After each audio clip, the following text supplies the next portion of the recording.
What if the safest place for your money is actually the most dangerous? What if the thing you've been told your whole life, just keep your cash in the bank, it's safe, is quietly making you poorer every single year, while wealthy people quietly move their money into assets that actually protect and grow their wealth? That sounds dramatic, but look at what's really happening. When inflation runs higher than the interest rate on your savings account, your money is shrinking in real terms, even though the number in your banking app looks the same or a little higher. Inflation eats purchasing power, and if your returns don't beat it, you're walking backwards on a moving treadmill while thinking you're standing still. Meanwhile, high net worth investors typically hold only a small fraction of their wealth in cash, often around a few percent, and put the rest into stocks, bonds, real estate, private companies, and other alternatives. They treat cash like a tool, not a home. That's the mindset shift this whole conversation is about. Think of money like ice cubes. Leave them on the kitchen counter, and they melt. Put them into a good freezer, and they keep their shape, maybe even get turned into something useful. A low-interest savings account during persistent inflation is the kitchen counter. A portfolio of productive assets is the freezer. Inflation has always eroded the future value of money and reduced purchasing power, especially painful for people living on fixed incomes or just parking cash for safety. Rich people understand that the only real safety is owning things that can raise prices, grow earnings, collect rent, or deliver cash flows that adjust over time. Now, this doesn't mean empty your bank account tomorrow and buy lottery tickets or some flashy next big thing. That's not investing. That's just a more exciting way to go broke. My method is about stories you can explain to a 10-year-old in 2 minutes. You and the kid should both understand what the company does, how it makes money, and how that money can grow for the next 10 or 20 years. I divided businesses into slow growers, stalwarts, fast growers, cyclicals, turnarounds, and asset plays to keep the world simple enough that regular people could navigate it. The same idea applies when you're deciding what to do with money you've been hoarding in a savings account earning 0.5% while inflation runs at 3 or 4%. You need to find simple, understandable places where your money can work as hard as you do. Let me start with the obvious. Cash feels safe because the number doesn't go down. If you have $10,000 in the bank today, you'll probably have $10,000 next month, plus a few pennies in interest. But safety is an illusion if your $10,000 buys you less and less every year. Inflation is the silent thief. In the 1970s, inflation in the United States ran over 7% per year on average. That meant your dollar lost more than half its purchasing power in a decade. In the 2020s, we saw inflation spike again after years of low rates, and suddenly people who thought they were safe in cash realized their grocery bills, gas prices, and rent were climbing faster than their bank balances. The purchasing power problem is not abstract economics. It's real life. Imagine you're saving for a car, and the car costs $20,000 today. You park your money in a savings account earning 1%. Inflation is running at 4%. Every year, the car's price goes up by 4%, but your savings only go up by 1%. You're losing ground, not gaining it. After 5 years, the car costs about $24,000, but your savings have grown to maybe $21,000. You're further from your goal, not closer. That's the trap of cash. I used to say the amateur investor has huge advantages over the professionals, and one of those advantages is you can wait. You can be patient. You can invest for 20 years without worrying about quarterly performance reviews, but patience only works if your money is actually growing. Sitting in cash is not patient investing. It's just sitting. You're not giving your money the chance to compound. Compounding is the most powerful force in finance, but it requires time and a return that's higher than inflation. Cash gives you neither. So if cash is the problem, what are the solutions? Rich people don't keep their wealth in checking accounts. They spread it across assets that have a chance to grow, generate income, and protect against inflation. Let me walk you through 5 of them, one by one, and talk about why they work, how they work, and what you need to know before you put a single dollar in. Stocks are ownership. When you buy a share of a company, you own a tiny slice of that business. If the business does well, your slice becomes more valuable. If the business pays dividends, you get a check just for owning it. Over the long run, stocks have been the best performing major asset class, beating bonds, real estate, gold, and certainly cash by wide margins. Since the 1920s, U.S. Stocks have returned around 10% per year on average. That's enough to double your money roughly every 7 years if you reinvest dividends and stay disciplined. I ran the Magellan Fund at Fidelity from 1,977 to 1,990, and I turned it into the best performing mutual fund in the world. My secret was not complicated formulas or high-frequency trading. I invested in businesses I understood, and I held them as long as the story stayed good. I loved companies that were easy to explain. Dunkin' Donuts sells coffee and donuts. Walmart sells everything at low prices. Coca-Cola sells soda all over the world. Simple businesses, simple stories, and the potential for years of growth. I sorted companies into 6 categories to help investors think clearly. Slow growers are big, mature companies that grow earnings maybe 5% a year. They're boring, but they often pay nice dividends. Stalwarts are solid, predictable businesses that grow 10 to 12% a year. Think of a company like Procter & Gamble or Johnson & Johnson. You're not going to get rich overnight, but you're not going to lose your shirt either. I expected stalwarts to give you 30 to 50% gains, then you sell and find another one. Fast growers are the exciting ones.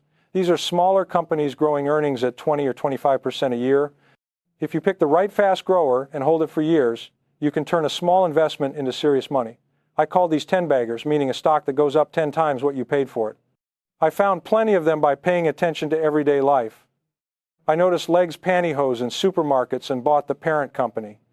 I saw my wife using a certain brand of household products and researched the business. I always said invest in what you know, and that advice is gold.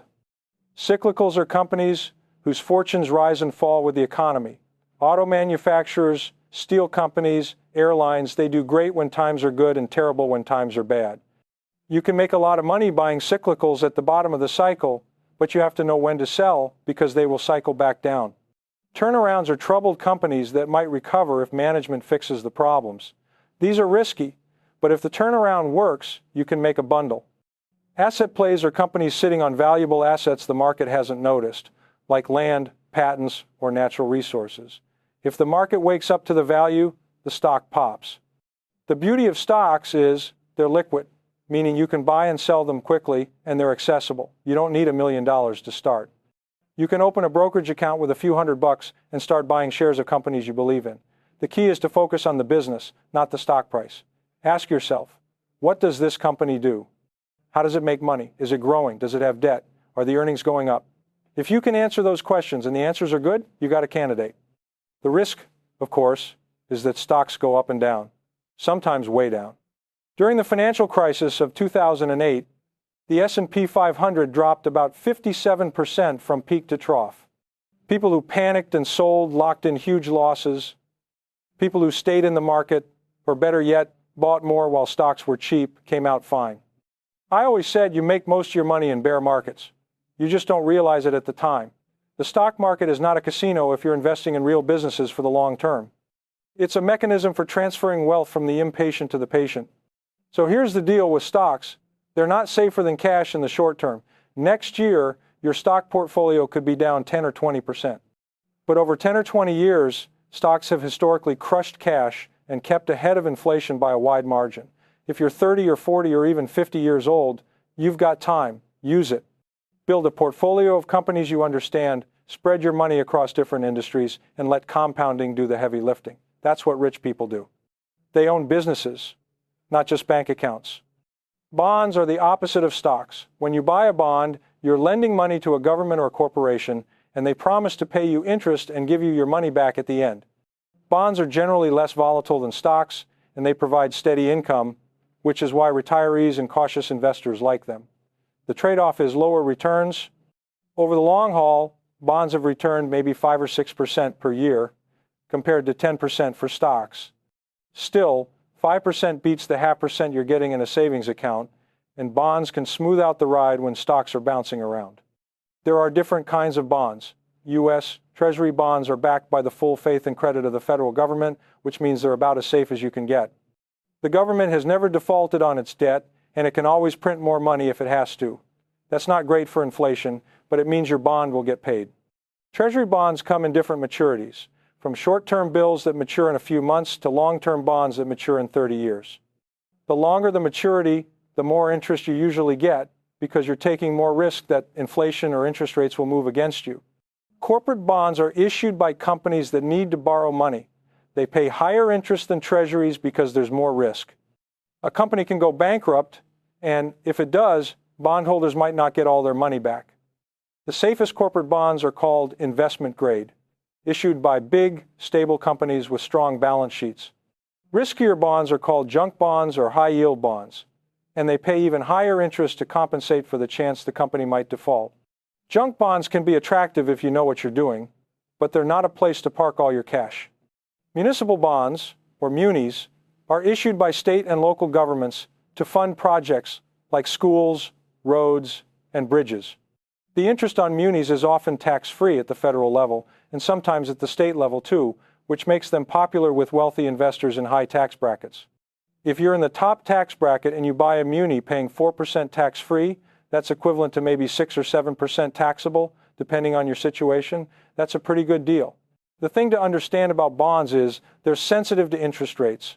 When interest rates go up, bond prices go down, and vice versa. That's because if you own a bond paying 3% and new bonds are paying 5%, nobody wants to buy your old bond at full price. They'll only buy it at a discount. So bond prices fluctuate, even though the income stream is fixed. If you hold the bond to maturity, you'll get your money back, but if you need to sell before then, you might take a loss if rates have risen. Inflation is the other enemy of bonds. If you lock in a bond paying 4% and inflation runs at 5%, you're losing purchasing power, just like with cash, only slower. That's why bonds are not a perfect solution, but they're better than cash, because at least you're getting a higher yield. And if you ladder your bonds, meaning you buy bonds with different maturities, so some are always coming due, you can reinvest at higher rates if inflation picks up. Rich people use bonds for stability and income. They don't expect to get rich off bonds. They expect to preserve capital and generate cash flow. A typical wealthy investor might keep 20 or 30% of their portfolio in bonds, more if they're older and more conservative, less if they're younger and willing to take more risk. The key is, bonds give you something to fall back on when stocks are tanking. In 2008, high-quality bonds held up reasonably well even as stocks crashed. That balance matters. So bonds are a tool. They're not exciting, they're not going to 10-bag, but they're a hell of a lot better than leaving your money in a checking account earning nothing. If you're worried about volatility and you want some income, bonds deserve a spot in your portfolio. Just don't make the mistake of thinking they're risk-free. Interest rate risk and inflation risk are real, and you need to pay attention. Real estate is the classic wealth builder. Land and buildings have intrinsic value. People need places to live and work, and they're willing to pay rent for the privilege. If you own the property, you collect the rent, and over time, the property itself usually appreciates in value. Real estate also acts as an inflation hedge, because rents and property values tend to rise with inflation. Your mortgage payment stays the same, but your rental income goes up. That's a powerful dynamic. There are a few ways to invest in real estate without becoming a landlord. The first is rental properties. You buy a house, apartment, or commercial building, rent it out, and collect the checks. The upside is steady income and potential appreciation. The downside is you have to deal with tenants, maintenance, property taxes, and all the headaches that come with owning physical property. It's not passive income, at least not at first. But if you're willing to put in the work, rental properties can generate serious wealth over time. I liked real estate because it's tangible. You can see it, touch it, improve it. I also understood that real estate is local. The value of a property depends on the neighborhood, the schools, the job market, the amenities. You can't just buy any property and expect it to work out. You need to do your homework. What's the rental market like? What are comparable properties renting for? What's the vacancy rate? Is the area growing or shrinking? Are there major employers nearby? These are the same kinds of questions I asked about stocks, applied to bricks and mortar. If you don't want to be a landlord, you can invest in real estate investment trusts or REITs. A REIT is a company that owns and operates income-producing real estate, like apartment buildings, office towers, shopping centers, hotels, or warehouses. REITs are required by law to pay out at least 90% of their taxable income as dividends, so they tend to have high yields. You can buy REITs like stocks, and you get the benefits of real estate ownership without the hassle of managing properties. REITs come in different flavors. Some focus on residential, some on commercial, some on industrial. Some are diversified across multiple property types. Some are publicly traded on exchanges, so they're liquid and easy to buy and sell. Others are private or non-traded, which means they're less liquid but might offer higher returns. The key is to understand what kind of real estate the REIT owns and whether that sector is doing well. For example, office REITs have struggled in recent years because of remote work, while industrial and warehouse REITs have boomed thanks to e-commerce and the need for distribution centers. Real estate also has tax advantages. If you own rental properties, you can deduct mortgage interest, property taxes, maintenance costs, and depreciation, which can significantly reduce your taxable income. Depreciation is especially powerful because you get to deduct the theoretical wear and tear on the building, even if it's actually appreciating in value. Rich people love real estate for this reason. It generates cash flow, appreciates over time, and offers tax breaks. It's a triple win. The risks are leverage and liquidity. A lot of real estate investors use mortgages to buy properties, which means they're using borrowed money. Leverage amplifies gains, but it also amplifies losses. If property values drop and you're carrying a big mortgage, you can end up underwater, owing more than the property is worth. Liquidity is the other issue. You can't sell a house in 5 minutes like you can sell a stock. If you need cash fast, real estate is not going to help you. That's why it's important to have a diversified portfolio with some liquid assets like stocks and bonds alongside real estate. But for long-term wealth building, real estate is hard to beat. It's one of the few assets that can generate income and appreciate at the same time. If you buy a rental property in a good location, take care of it, and hold it for 20 years, there's a very good chance you'll come out ahead.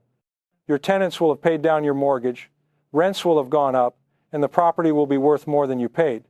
Meanwhile, your cash sitting in the bank would have been steadily eroded by inflation. That's the difference. Commodities are raw materials, things like gold, silver, oil, natural gas, wheat, corn, copper. They're the building blocks of the economy, and their prices fluctuate based on supply and demand. Commodities are a different beast from stocks and bonds. They don't generate earnings or pay dividends. Their value is entirely based on what someone else is willing to pay for them. But they have one big advantage. They tend to do well when inflation is high, because inflation is often driven by rising commodity prices. Gold is the most famous commodity investment. People have used gold as money and a store of value for thousands of years. It doesn't rust, it doesn't decay, and it's universally recognized as valuable. When people are scared about the economy, inflation, or political instability, they buy gold. When times are good and stocks are booming, gold often underperforms. Gold doesn't pay interest or dividends, so it's not a great long-term investment if you're looking for compounding returns. But it's excellent insurance. If paper currencies lose value, gold tends to hold its own. The problem with gold is it's volatile and unpredictable. From 1,980 to 2,000, gold basically went nowhere. It peaked around $800 an ounce in 1980, then drifted down and sideways for 2 decades. If you bought gold in 1980 and held it for 20 years, you lost money in real terms. But from 2000 to 2011, gold went from around $250 to over $1,900. A nearly 8-fold increase. Timing matters with gold. And timing is hard. I was not a big fan of gold. I liked businesses that made things and sold things and grew earnings. Gold just sits there. But I understood the appeal. In uncertain times, tangible assets feel safer than paper promises. If you want to own some gold as a hedge, that's fine. But don't make it the core of your portfolio. Keep it to maybe 5 or 10%, enough to provide some protection without sacrificing growth. Other commodities like oil and agricultural products are even more cyclical than gold. Oil prices swing wildly based on geopolitics, production decisions by OPEC, technological changes like fracking, and global demand. You can make a lot of money if you time it right, but you can also get crushed. Agricultural commodities depend on weather, global supply chains, and government policies. They're hard to predict and hard to hold for the long term. The best way for regular investors to get exposure to commodities is through commodity-focused stocks or funds. Instead of buying barrels of oil, you can buy shares in oil companies or energy ETFs. Instead of buying bushels of wheat, you can invest in agricultural companies or commodity index funds. You get the upside of commodity price movements without the hassle of storing physical goods or dealing with futures contracts, which are complicated and risky. Commodities are a useful diversifier. They often move differently from stocks and bonds, so they can smooth out your portfolio returns, but they're not a replacement for stocks or bonds. They're a supplement. Rich people might have a small allocation to commodities or commodity-related investments, but it's rarely the bulk of their wealth. They know that over the long run, productive assets like businesses and real estate are the real wealth builders, not raw materials sitting in a warehouse. So think of commodities as the hot sauce in your portfolio. A little bit adds flavor and spice, too much, and you'll regret it. Private equity and private credit are where the ultra-wealthy really separate themselves from the average investor. These are investments in companies and loans that are not publicly traded. They're illiquid, meaning you can't sell them easily, and they often require large minimum investments. But the returns can be spectacular, and the risks are different from public markets.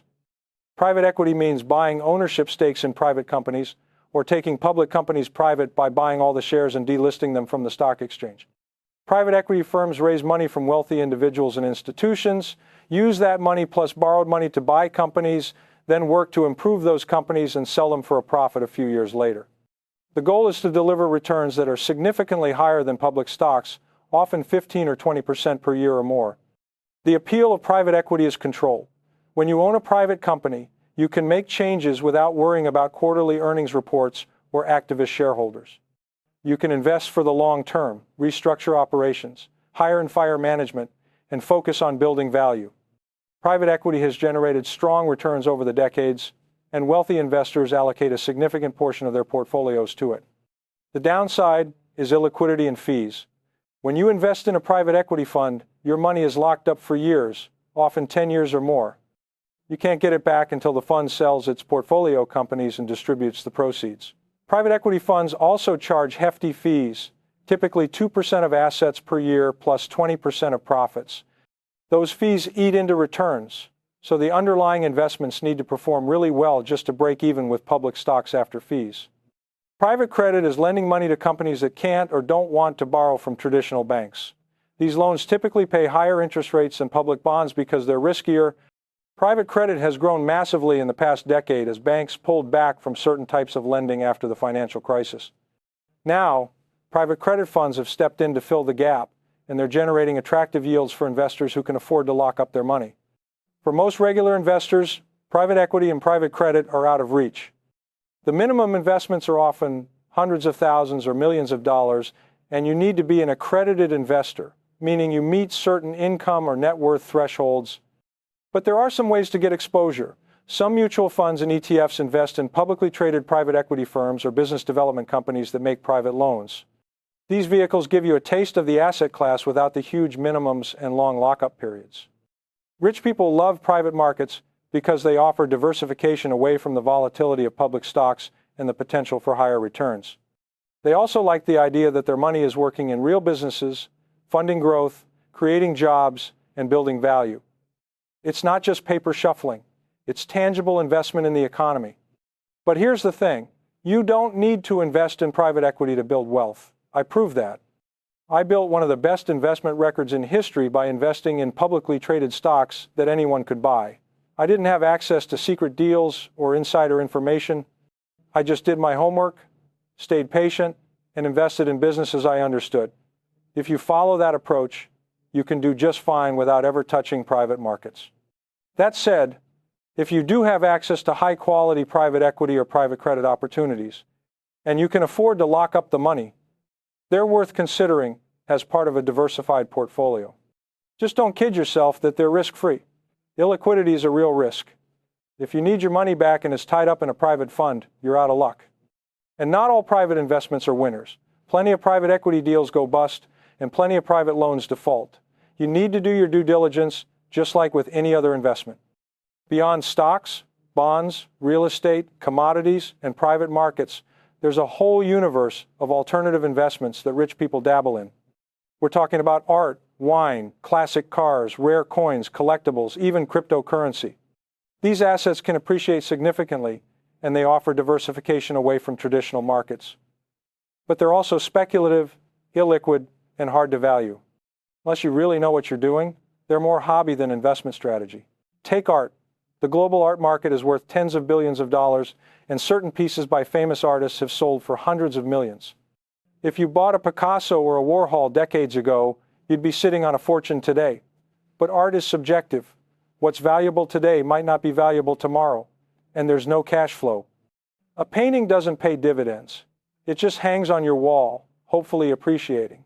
You need expertise to know what's worth buying, and you need deep pockets to afford the good stuff. For most people, art is better enjoyed than invested in. Wine is another popular alternative. Fine wine, especially from prestigious regions like Bordeaux and Burgundy, can appreciate over time if stored properly. Some investors buy cases of young wine, store them in climate-controlled cellars for years, and sell them at a profit when the wine reaches maturity. It's a niche market, and you need to know your vintages and producers. You also need to worry about storage, insurance, and authenticity. Counterfeit wine is a real problem. Again, unless you're passionate and knowledgeable, this is more of a collector's pursuit than a core investment strategy. Classic cars, rare coins, stamps, sports memorabilia, they all fall into the same category. They can be valuable and they can appreciate, but they require expertise, patience, and often significant upfront costs. They're illiquid, meaning you can't sell them quickly without taking a big discount, and they don't generate income. They're essentially bets on scarcity and future demand. Cryptocurrency is the newest addition to the alternative investment universe. Bitcoin, Ethereum, and thousands of other digital currencies have exploded in popularity over the past decade. Some early investors made fortunes. Bitcoin went from a few cents in 2010 to over $60,000 at its peak. But crypto is also wildly volatile, speculative, and poorly understood by most people. It's not backed by any government or physical asset. Its value is entirely based on what someone else is willing to pay. I would probably look at crypto the way I looked at gold. Interesting, but not a business. There are no earnings to analyze, no products to evaluate, no customers to count. It's pure speculation. If you want to put a small amount of your portfolio into crypto as a high-risk bet, fine, but don't confuse it with investing. It's gambling. Maybe it pays off, maybe it doesn't. The broader point is that alternative investments can add spice to a portfolio, but they shouldn't be the main course. Rich people might own art, wine, and collectibles because they enjoy them and have the money to spare, not because they're counting on them for retirement. The core of any serious investment portfolio should be stocks, bonds, and real estate assets with track records, income streams, and logical valuation methods. Alternatives are fun, but they're not foundational. So what does all this mean for you? If you're sitting on cash in a bank account, what should you do? The answer is not complicated. Start by figuring out how much cash you actually need. Most financial advisors recommend keeping 3 to 6 months of living expenses in cash as an emergency fund. That's your safety net. If you lose your job or have a medical emergency, you can tap that money without having to sell investments at a bad time. Beyond that emergency fund, every extra dollar sitting in a low-interest account is a dollar that's slowly losing value to inflation. Take that extra cash and put it to work. If you're new to investing, start with stocks. Open a brokerage account, which takes about 10 minutes online. Fund it with some of your cash. Start buying shares of companies you understand and believe in. Don't try to time the market. Don't wait for the perfect moment. There's no such thing. Just start. Buy a little bit every month or every quarter and let the power of compounding take over. If you don't want to pick individual stocks, that's fine. Buy a low-cost index fund that tracks the S&P 500 or a total market index. You'll own a piece of hundreds or thousands of companies and you'll match the market's returns. Over 10 or 20 years, that's likely to be around 10% per year, which will absolutely crush the returns you're getting in your savings account. Index funds are simple, low cost, and effective. I believed in actively picking stocks, but I also said if you're not willing to do the work, just buy an index fund and get on with your life. That's solid advice. Once you've built up some stock holdings, think about adding bonds for stability. If you're young and have a long time horizon, maybe 10 or 20% in bonds. If you're older and closer to retirement, maybe 30 or 40%, bonds won't make you rich, but they'll cushion the blow when stocks have a bad year. They'll also give you income you can reinvest or spend. Real estate is the next step. If you can afford to buy a rental property and you're willing to manage it, That's a great wealth building tool. If not, look into REITs. Add them to your portfolio for diversification and income. A mix of stocks, bonds, and real estate covers the major bases and gives you exposure to different parts of the economy. Commodities and alternatives are optional. If you want to own a little gold as insurance, go for it, but keep it small. If you're interested in private equity or private credit and you have access, explore it, but don't bet the farm. The core of your portfolio should always be liquid, income-producing, and understandable. The most important thing is to get started. Every day, your money sits in cash, earning nothing, you're falling behind. Inflation is relentless. It never stops. The cost of living goes up every year, and if your wealth isn't growing faster than that, you're getting poorer in real terms. Rich people figured this out a long time ago. They don't keep their money in checking accounts. They put it into assets that grow, generate income, and adjust to inflation. And here's the kicker. You don't need to be rich to start thinking like a rich person. You don't need $1 million. You can start with 1,000 or 500 or even 100. The principles are the same. Invest in things you understand. Focus on the long term. Let compounding do the work. Stay disciplined. Don't panic when the market drops. Don't get greedy when it soars. Just keep investing, year after year, and watch your wealth grow. I grew up middle class in Boston. My father died when I was young, and money was tight. I worked as a caddy at a golf course to help pay for college. I wasn't born rich, and I didn't have inside connections. I just had curiosity, discipline, and a willingness to do the work. I paid attention to the world around me. I noticed what people were buying, what businesses were growing, and what products were popular. I invested in those businesses, held them for years, and built an incredible track record. You can do the same thing. You've got eyes and ears and common sense. Use them. Look around your life. What companies do you interact with every day? What products do you love? What services do you use? Are those companies public? Do they have good financials? Are they growing? If the answers are yes, you've got a potential investment. Do some research. Read the annual report. Understand the story. If it makes sense, buy some shares and hold them. The hardest part of all this is not the mechanics. It's the mindset. We've been conditioned to think cash is safe and investing is risky, but that's backwards. Cash is guaranteed to lose value over time. Investing in productive assets is the only way to preserve and grow wealth over the long haul. Yes, stocks go up and down. Yes, real estate can have bad years. Yes, bonds can lose value when rates rise. But over 10, 20, 30 years, these assets have consistently outperformed cash and kept ahead of inflation. That's not speculation. That's history. Rich people understand this in their bones. They don't see volatility as risk. They see it as opportunity. When the market crashes and everyone is panicking, they see bargains. When stocks are cheap, they buy more. When real estate prices tank, they snap up properties. They're not smarter than you, they're just more disciplined and more patient. They know that wealth is built over decades, not days.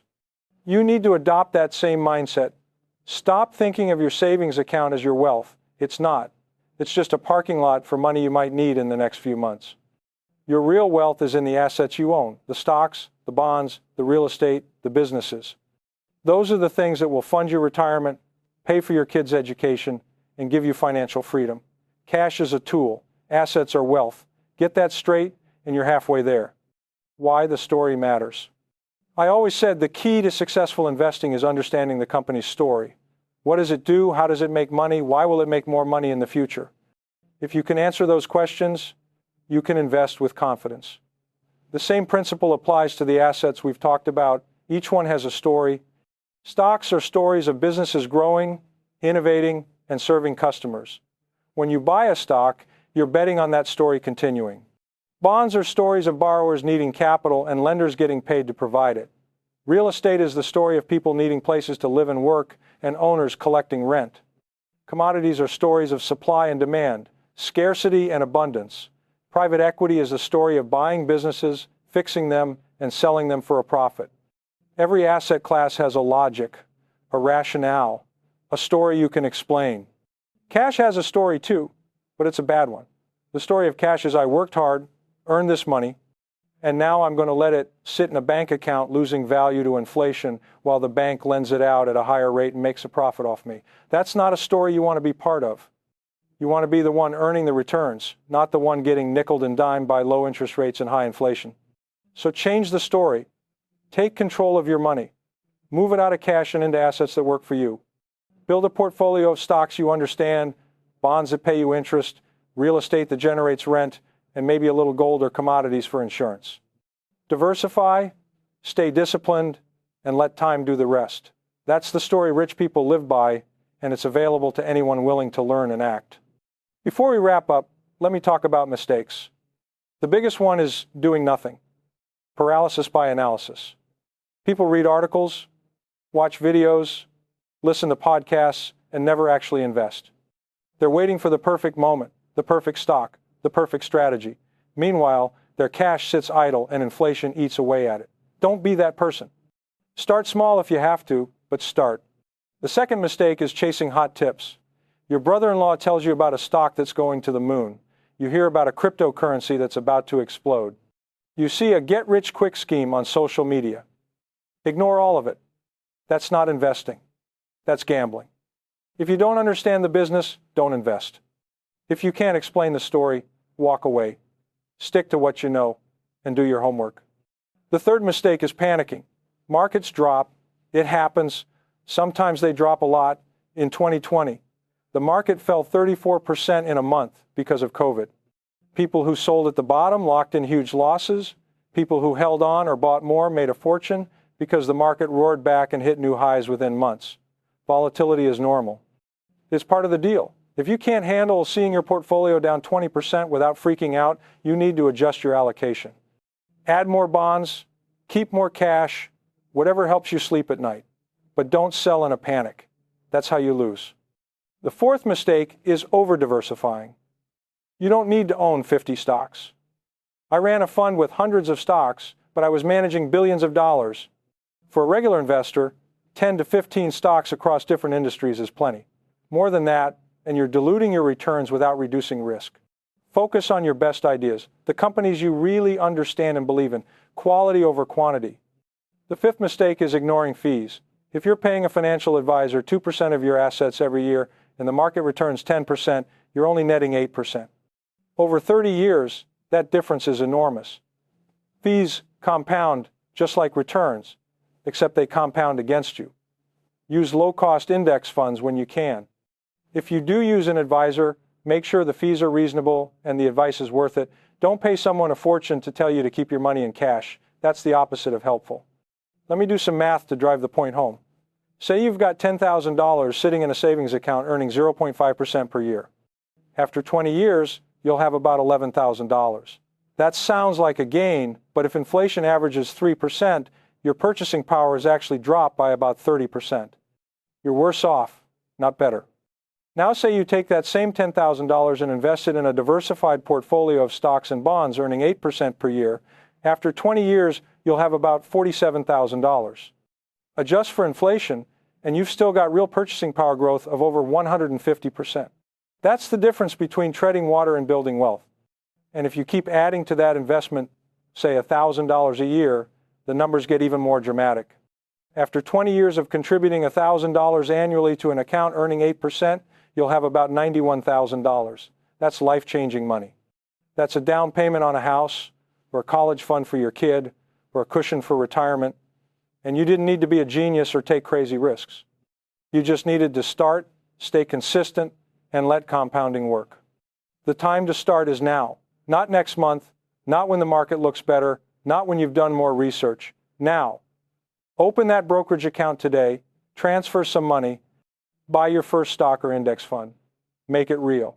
Once you've taken that first step, the rest gets easier. You'll start paying attention to the market. You'll learn about different companies and industries, you'll get comfortable with the ups and downs, and over time, you'll build wealth that cash in a bank account could never provide. Let me tell you how I actually did it, because I think stories are more instructive than theory. When I started at Fidelity, the stock market was full of opportunities. This was the late 1970s and early 1980s, And there were hundreds of companies trading at ridiculously low valuations because everyone was scared of inflation and recession. I didn't have some secret formula. I just looked for businesses I could understand that were trading cheap relative to their earnings and growth potential. I remember buying Taco Bell when it was a tiny chain. I liked the food, I saw the lines at lunchtime, and when I dug into the numbers, I realized they were opening new stores and making money on every one.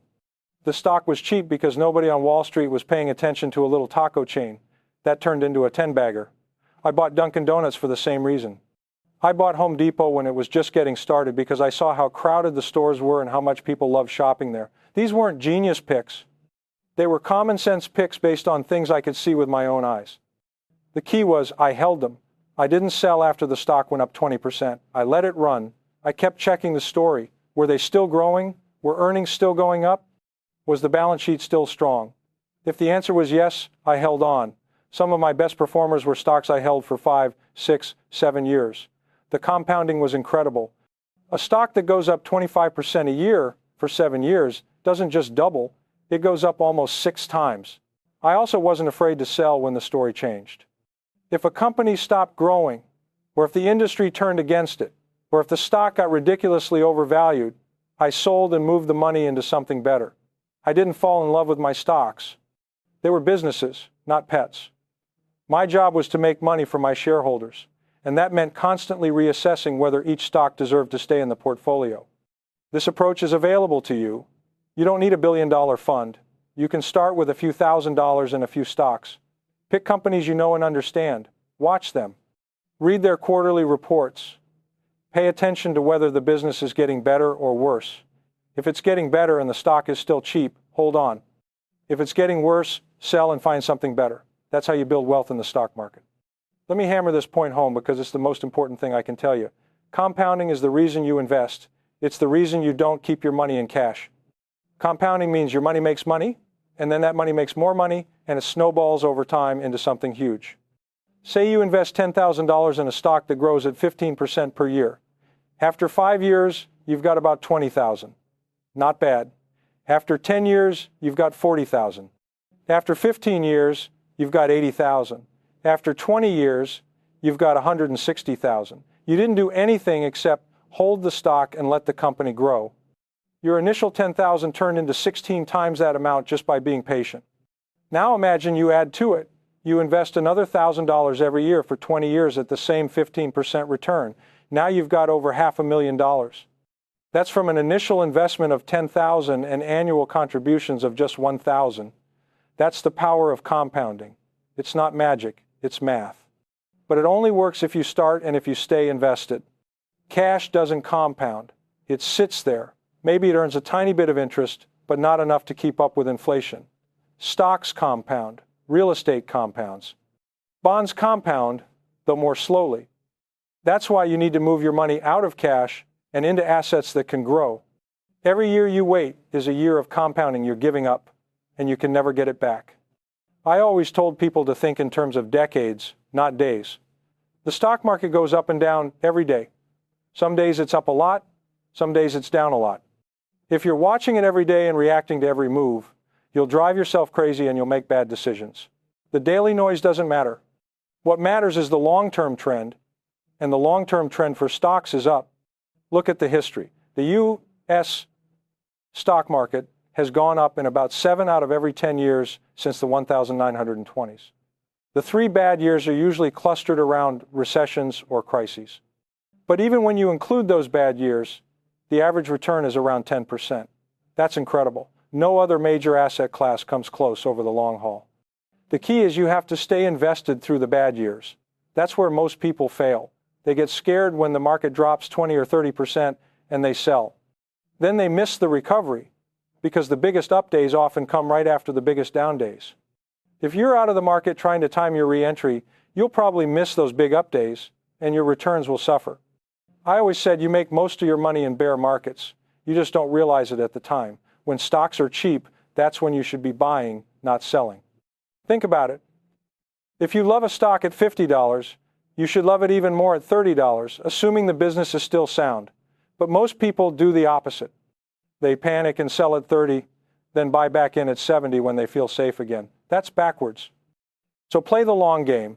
Build a portfolio of good businesses, hold them for years, add to them when you can, and let compounding do its thing. Don't worry about the daily or monthly swings.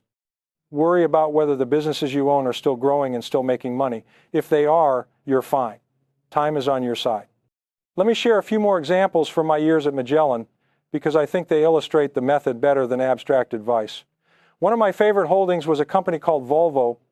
Not the car company, this was Volvo's truck division.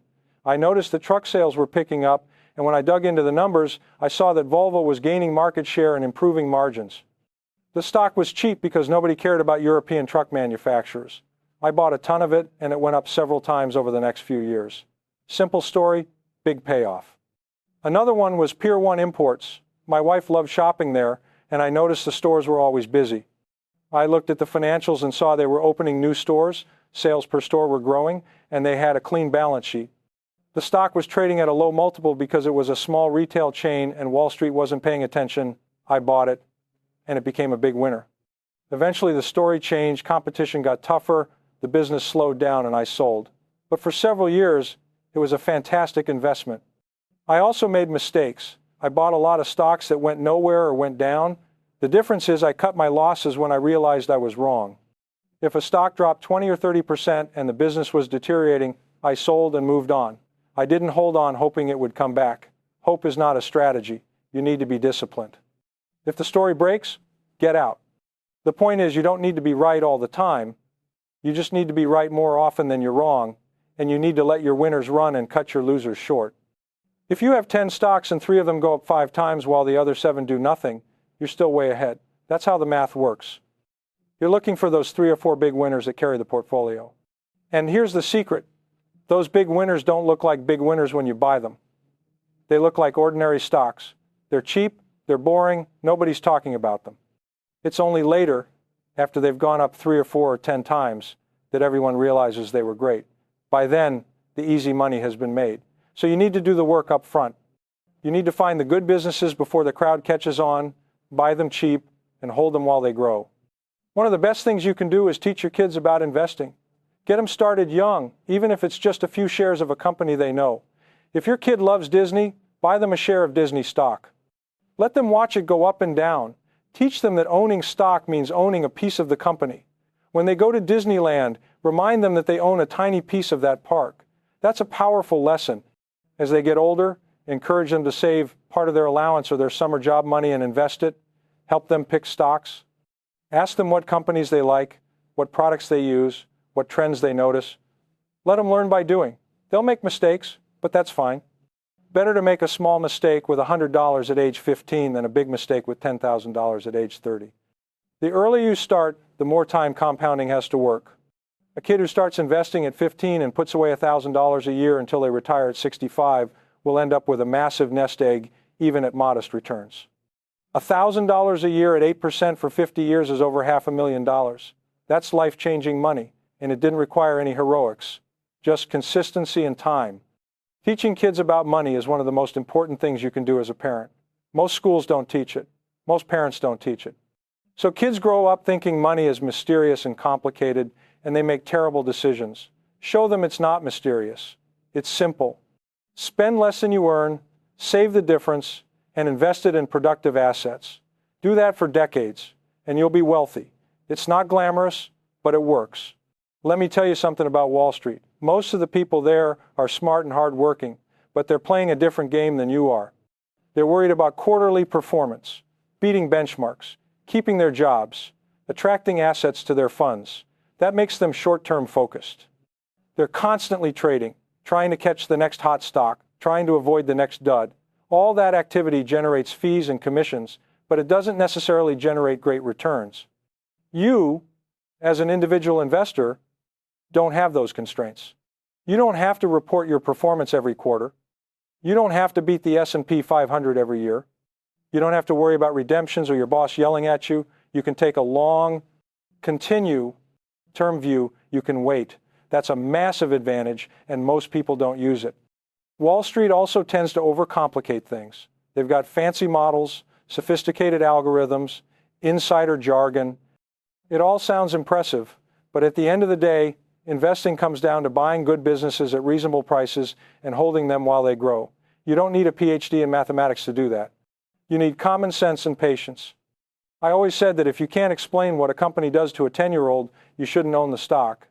Wall Street loves complicated stuff, derivatives, structured products, complex trading strategies. Most of that is garbage. It's designed to generate fees, not returns. Stick to the simple stuff. Companies that make products people want, that have clean balance sheets, that are growing their earnings, that's where the money is made. Cash in the bank feels safe because it's stable and accessible. But stability without growth is a trap. Inflation is always there, always eroding value, always pushing you backwards. Rich people don't fall for that trap. They know the real risk is not volatility.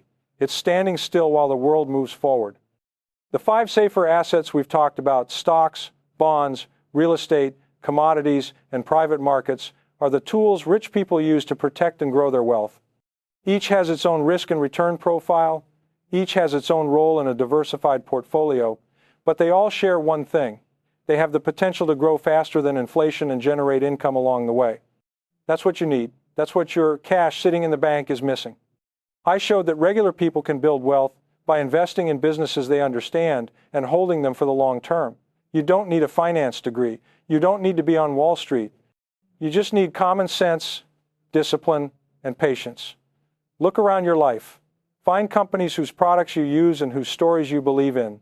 Buy shares in those companies. Hold them. Add to them when you can. Let them grow. Combine that stock portfolio with some bonds for stability, some real estate for income and appreciation, and maybe a little gold or commodities for insurance. And you've got a portfolio that can weather storms and build wealth over decades. You've got a portfolio that looks a lot like what rich people own. Not because you're copying them blindly, but because the logic makes sense. These assets work.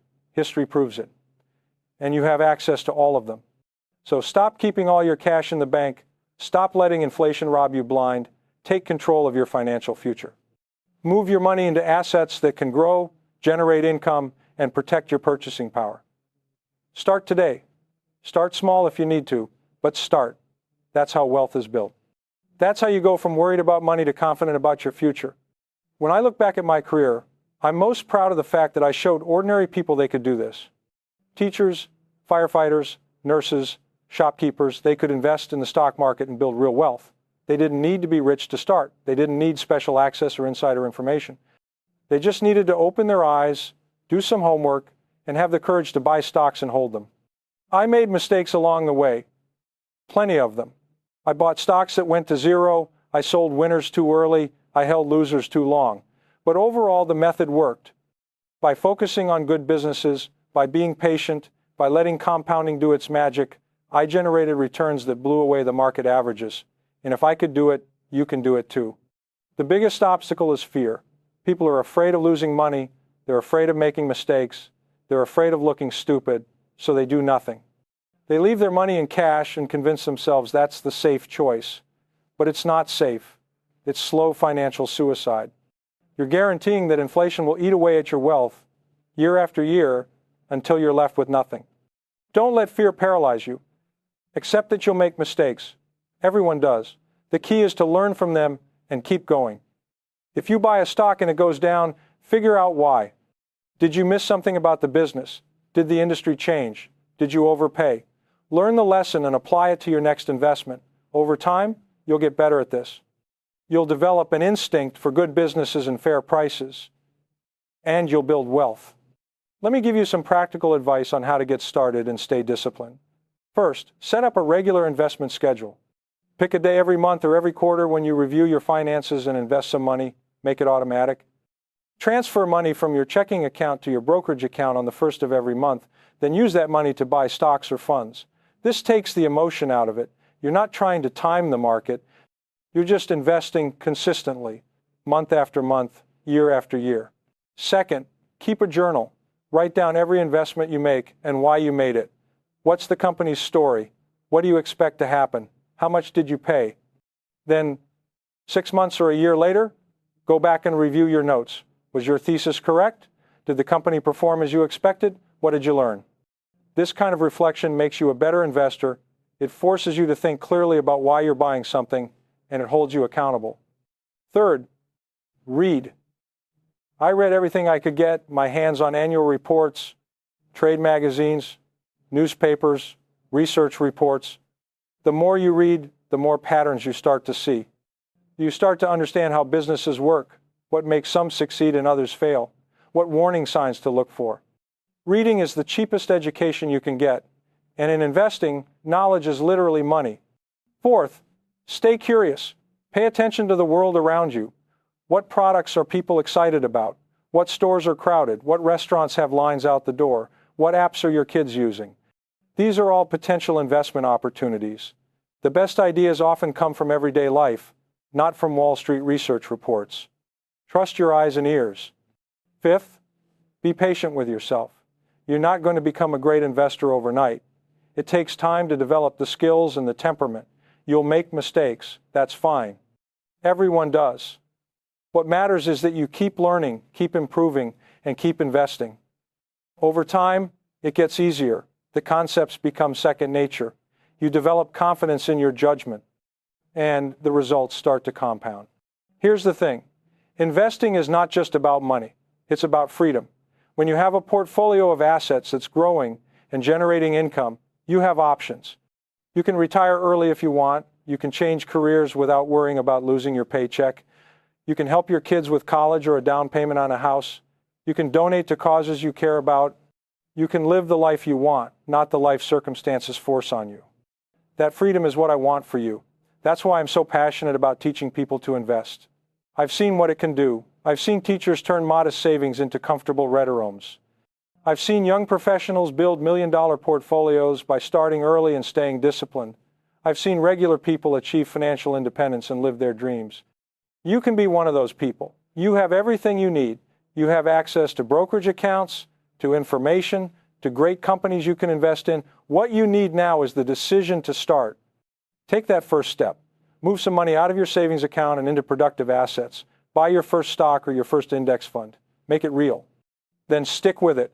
Keep investing every month or every quarter. Keep learning. Keep improving. And watch what happens over the years. Your portfolio will grow. Your confidence will grow. Your financial security will grow. And one day, you'll look back and realize that decision to start investing was one of the best decisions you ever made. Here's my challenge. 1 month from today, I want you to have moved at least some of your cash into investments. It doesn't have to be a huge amount. Start with whatever you're comfortable with. $1,000, $500, even $100. Just make the move. Open a brokerage account if you don't have one. Pick a stock or an index fund. Click the buy button. Make it happen.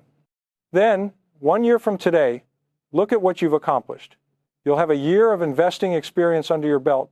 You'll have learned things. You'll have made some money, hopefully. You'll have weathered some market volatility and realized it's not as scary as you thought, and you'll be on your way. That's all it takes. One decision to start, followed by the discipline to keep going.